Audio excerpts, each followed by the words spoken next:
and welcome once again to the Gaming After 40 video podcast. Current generation consoles have brought motion controls into the mainstream, but attempts to translate body motion into gameplay go way back. In 1987, Bandai released the Family Fun Fitness floorpad controller for the 8-bit Nintendo Entertainment System. Shortly after its US release, Nintendo acquired the marketing rights and made the original Bandai products major collector's items. Fortunately for this podcast's budget, Nintendo also re-released these games as part of its PowerPad series. There were 11 games in Japan, mostly produced by Bandai, but the US saw 6 of those. And on today's podcast, I'm going to be playing all 6 of the US releases.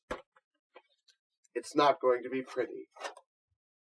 Bandai developed most of the PowerPad games, though several, like Athletic World, were published by Nintendo in the US. This is a collection of simple running and jumping contests. The player gets to jump hurdles, run from aggressive animals, explore dark passages, and leap from bridges to logs, hopping on one leg. It's fun, but there's not much to do after we've sampled all of the events.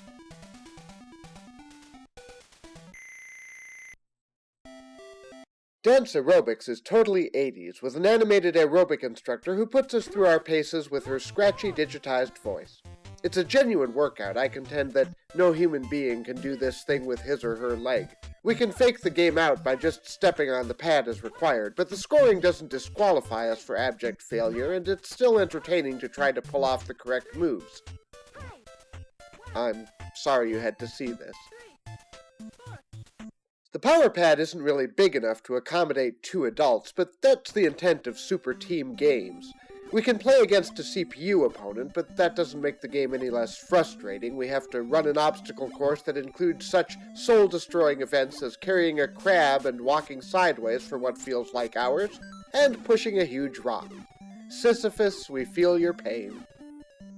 As Bandai's stadium events, this extremely rare game is worth tens of thousands of dollars, but rebranded as Nintendo's world-class track meet, it's common and dirt cheap.